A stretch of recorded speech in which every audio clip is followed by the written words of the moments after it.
पद्मिनी एकादशी 2026 संपूर्ण जानकारी। सही तिथि, पूजा विधि, शुभ मुहूर्त एवं पारणा समय। जय श्री श्याम दोस्तों, स्वागत है आप सभी का आपके अपने भक्तिमय चैनल लाइफ ऑफ श्याम दीवाने पर। दोस्तों, एकादशी का व्रत भगवान विष्णु को अत्यंत प्रिय माना गया है, लेकिन सभी एकादशियों में पद्मिनी एकादशी का स्थान बहुत ही विशेष और दुर्लभ माना गया है।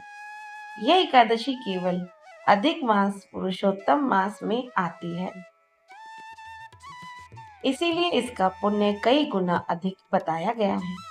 शास्त्रों में कहा गया है कि जो भक्त श्रद्धा और नियम से पद्मिनी एकादशी का व्रत करता है, उसके जीवन के बड़े से बड़े दुख, पाप और बाधाएं दूर होने लगती हैं। अब जानते हैं पद्मिनी एकादशी की सही तिथि।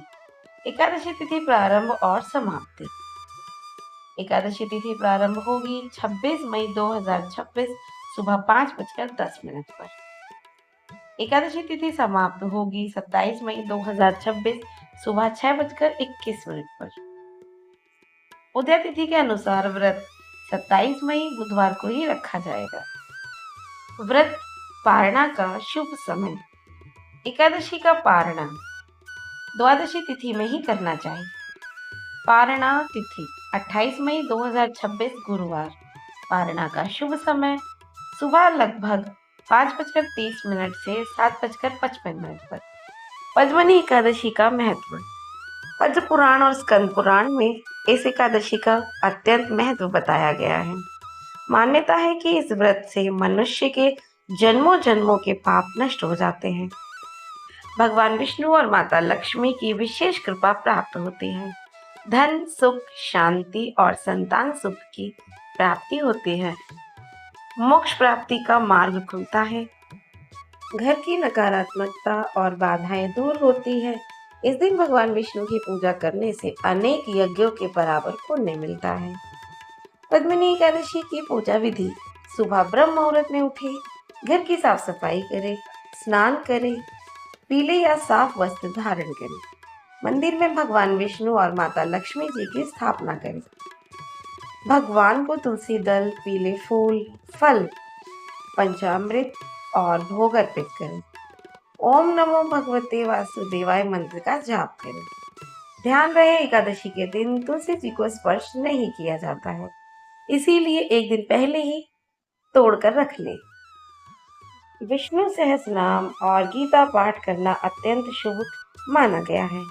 रात्रि में जागरण और भजन कीर्तन करने से व्रत का फल कई गुना बढ़ जाता है। पद्मिनी एकादशी की विशेष मान्यता। कहा जाता है कि यह एकादशी भगवान विष्णु को सबसे प्रिय एकादशियों में से एक है। जो भक्त सच्चे मन से यह व्रत करता है, उसके जीवन में धीरे धीरे सकारात्मक परिवर्तन आने लगते हैं।